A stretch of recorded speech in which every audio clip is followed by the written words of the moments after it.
How to backup and restore WhatsApp messages. Now without any further ado, let's move into the video. Open your application WhatsApp. Tap on this three dot at the top right corner and then head over to settings.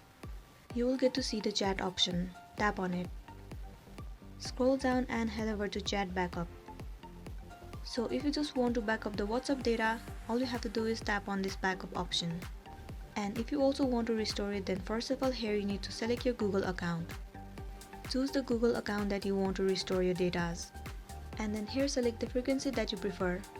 If you want your data to be restored daily, then tap on daily. And here if you also want to restore your video, then you need to enable this option. But if you don't want it, you can simply just turn off this option. Once you are done, here you can tap on backup.